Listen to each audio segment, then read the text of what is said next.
विजय पटेल गुजरात इन्होंने सवाल पूछा है कि भारत के बड़े बड़े साइंटिस्ट कोई भी साइंटिफिक काम करते हुए भगवान की पूजा करते हैं,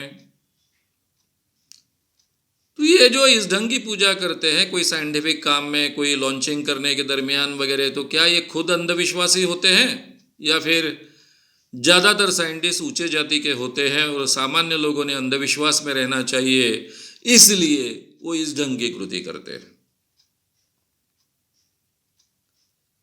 जहां तक मैं जानता हूं, हमारे देश के मेजॉरिटी साइंटिस्ट ये अंधविश्वासी होते हैं। चंद गिने गिने लोग हैं जो अंधविश्वास के बाहर होते हैं। जैसे महाराष्ट्र में अगर किसी साइंटिस्ट का नाम लेना है तो जयंत नारळीकर जी का लेना पड़ेगा, लेकिन ऐसे बहुत से नाम नहीं लिए जा सकते। साइंस के क्षेत्र में अपना दिमाग उत्तम तरीके से चलाने वाले ये साइंटिस्ट बहुत अंधविश्वासु हो सकते हैं, क्योंकि हमारे यहां वैज्ञानिक दृष्टिकोण पढ़ाया नहीं जाता है। उल्टा हमारे यहां बचपन से सिखाया जाता है कि विज्ञान के क्षेत्र के जो नियम है वो विज्ञान में लागू होते हैं, लेकिन जहां विज्ञान खत्म होता है वहां धर्म का और अध्यात्म का क्षेत्र शुरू होता है।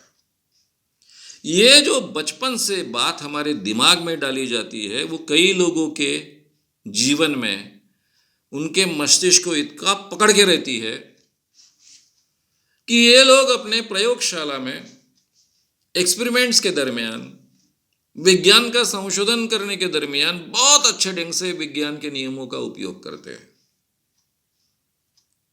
लेकिन ये विज्ञान के नियम धर्म के क्षेत्र में लागू नहीं होते, अध्यात्म के क्षेत्र में लागू नहीं होते हैं, वहां ये लगाने नहीं चाहिए। ये उनके दिमाग में इतना बैठा होता है कि छोटी छोटी बातों की तरफ उनका ध्यान नहीं जाता है। भगवंतम नाम के एक बहुत बड़े साइंटिस्ट थे और वो सत्य साई बाबा के भक्त थे। सत्य साई बाबा, जो सत्य साई बाबा यानी पुट्टपार्थी वाले, लंबे लंबे बालों वाले बाबा, जिनके शंकरराव चौहान जी भक्त थे, नरसिंह राव जी और अटल बिहारी वाजपेयी जिनके चरणों पर माथा टेकने के लिए गए थे, उनके ये फेमस भक्त थे भगवंतम, और बहुत बड़े साइंटिस्ट थे। और ये बाबा जो छोटे छोटे चमत्कार करता था, उन चमत्कारों पर उनका विश्वास था। वो मानते थे कि चमत्कार से वो अंगूठी पैदा कर सकते हैं, चमत्कार से वो हीरे का या फिर सोने का हार निर्माण कर सकते हैं, यानी चेन निर्माण कर सकते हैं। जब उनसे सवाल पूछा गया कि ये सोना कहां से आता है, अपने आप वो निर्माण कर सकते हैं क्या, फिर इस देश के लिए सोने का भंडार क्यों नहीं वो निर्माण कर कर बताते? इन सवालों का कोई जवाब नहीं। वो इतना ही कहे कि वो दैवी चमत्कार होते हैं, बाबा ने क्या करना क्या नहीं ये तो भगवान और वो ही तय कर सकते हैं, वो खुद ही भगवान है। हमारे यहाँ के सबसे बड़े साइंटिस्ट राष्ट्रपति बने, कम से कम उनको बहुत बड़ा साइंटिस्ट तो मानते ही है। राष्ट्रपति बनने के बाद में पहला काम उन्होंने किया सत्य साई बाबा के दर्शन को जाने का, तो ये हमारे राष्ट्रपति रहे। अब केवल पूजा अर्चा करना ये तो बहुत मामूली बात है। ये तो बाबाओं के भक्त अब्दुल जी कलाम, इसरो के हमारे साइंटिस्ट ने कई बार अपने यान भेजते समय पूजा अर्चा की है। विनोद दुआ के साथ में चक्रव्यूह नाम का एक कार्यक्रम चलता था, उसमें मैं एक कार्यक्रम में शरीक हुआ था। जगजीत उत्पल नाम का एक बड़ा ज्योतिषी भी उसमें शरीक हुआ था। और नेहरू प्लेनेटोरियम जो मुंबई में है, वहां के डायरेक्टर एक बड़े साइंटिस्ट होते हैं, वे भी उसमें थे। अचरज की बात है, उनको बुलाया क्यों था? क्योंकि यह कार्यक्रम ज्योतिष पर था। मैं ज्योतिष के खिलाफ बोलने वाला। जगजीत उत्पल तब बहुत बड़े ज्योतिषी थे। जी टीवी पर उनके रोज बोले तारे नाम का कार्यक्रम आता था, वो पूरे दुनिया में जाता था, कई देशों में जाता था। नेहरू प्लानिटोरियम के साइंटिस्ट कर कर उनको बुलाया था, जो डायरेक्टर थे, अधिकृत साइंटिस्ट थे, सरकार के ओहदे पर थे। और वो जब हम पहले बात करने लगे शूटिंग के पहले, तो मैं पुजारी का बेटा हूं, बहुत धार्मिक व्यक्ति हूं, ऐसी बात उन्होंने कही। विनोद दुआ बहुत होशियार आदमी थे, खुद बहुत रैशनल है, कोई अंधविश्वास मानते नहीं है। उन्होंने प्रोग्राम की शुरुआत ही उनके हाथ से नारियल फोड़कर की। इस कार्यक्रम का उद्घाटन हम नेहरू प्लानिटोरियम के जो चीफ है, बहुत बड़े साइंटिस्ट है, इन साइंटिस्ट के जरिए करवा लेते हैं। वो अभी नारियल फोड़ेंगे, और इस साइंटिस्ट ने नारियल फोड़ा। आगे चलकर हमारी जब चर्चा चलते रही तो मुझे पता था कि आदमी अंधविश्वासी है, मेरे ध्यान में आ चुका था, लेकिन इतना अंधविश्वासी होगा ये मैंने कल्पना भी नहीं की थी।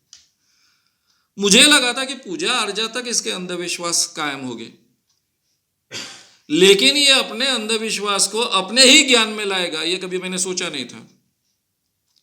जब जगजीत उत्पल के साथ में मैं भिड़ गया, राहु केतु क्या है ये सवाल पूछा, तो ये महाशय कहने लगे राहु केतु ग्रह है। नेहरू प्लानिटोरियम के सरकार के साइंटिस्ट, डायरेक्टर कह रहे हैं कि राहु केतु ग्रह है।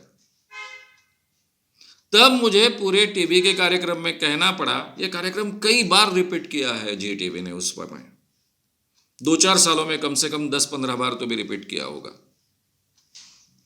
तब मुझे कहना पड़ा, आपको यहां पुजारी का बेटा करके नहीं बुलाया है, आपको यहां नेहरू प्लानिटोरियम के डायरेक्टर, एक खगोल शास्त्री, एस्ट्रोनॉमर है आप, इसलिए आपको बुलाया गया है। आपका जो एस्ट्रोनॉमी का ज्ञान है उसके अनुसार कहिए कि राहु केतु ग्रह है क्या और कहां है वो। तब उन्होंने कहा कि एस्ट्रोनॉमी के अनुसार राहु केतु नाम के ग्रह नहीं है, चंद्र उपग्रह है, सूरज ग्रह नहीं है, वो स्टार है। ये उनके मुंह से मुझे बुलवाना पड़ा। तो हमारे देश में बहुत साइंटिस्ट अंधविश्वासी होते हैं, ये फैक्ट है। उसके पीछे का कारण भी मैंने आपको बताया।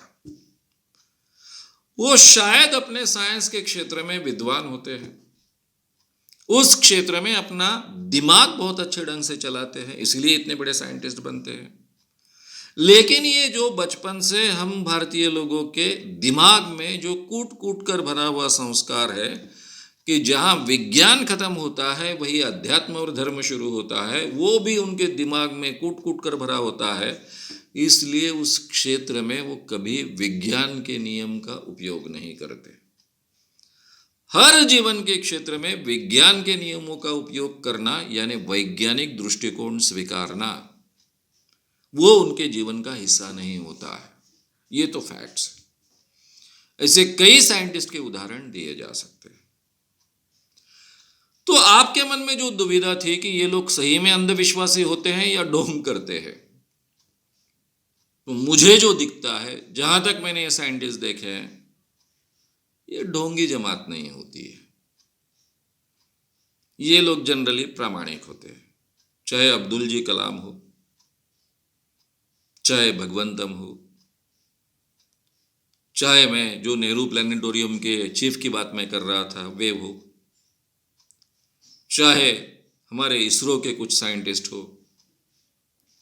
ये लोग थोड़े से प्रामाणिक मोड़ के होते हैं, सही में वो अंधविश्वासी होते हैं। वे ऊंचे जाति के होते हैं और सब लोगों के सामने अंधविश्वास फैलाने का काम करने के लिए ये कृति करते हैं, ऐसा मानना ठीक नहीं होगा। उनके सही में अंधविश्वास होते हैं, उनको लगता नहीं है कि हम जो कर रहे हैं वो गलत कर रहे हैं, इसलिए वो अपने अंधविश्वास का खुला प्रदर्शन भी करते हैं।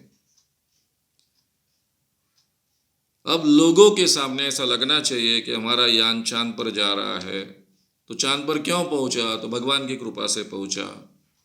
ये बताने के लिए वो पूजा करते हैं, ऐसा मुझे तो नहीं लगता है। हाँ, ये कोई पॉलिटिकल लीडर कर सकता है, हमारे प्रधानमंत्री ऐसा कर सकते हैं, लेकिन कोई साइंटिस्ट ऐसा डिलिबरेटली करेगा ऐसा मुझे लगता नहीं है।